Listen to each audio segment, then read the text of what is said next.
Let's talk about how there's too many payment methods in Japanese stores. If you're planning to visit Japan, you'll probably go to a convenience store. There's plenty of them around, like 7-Eleven, Family Mart, Lawson. When you get to the till, you'll see a bunch of signs saying they accept all sorts of payments. Loads of different symbols for each payment method.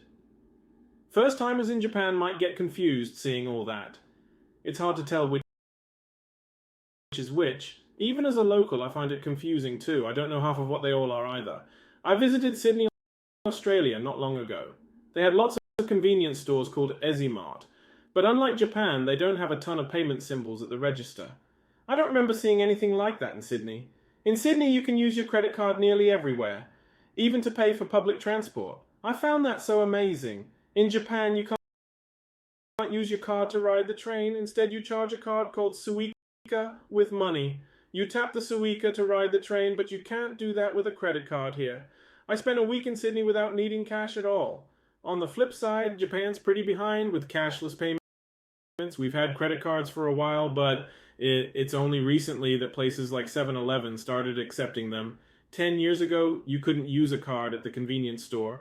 So if you were out of cash, you'd have to go to the bank first, then head to the store. But just around 5 years ago, suddenly, cards became accepted. And then, along came smartphone payments.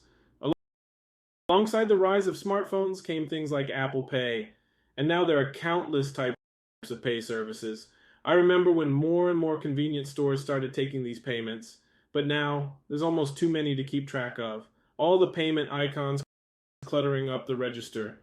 The problem now is it's hard to tell what's what. It's got a bit messy with all these new services popping up, but I reckon in the next 5-10 years, one successful service will probably take over. So if you're thinking of visiting Japan, I'd advise you to carry some cash, because some old or cheap eateries can't take cards.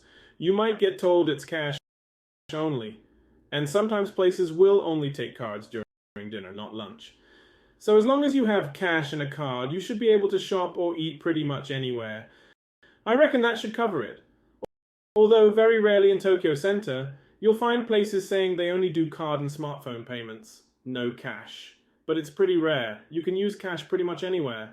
And be aware, some old and cheap places don't take cards. So if you're visiting Japan, please keep all that in mind.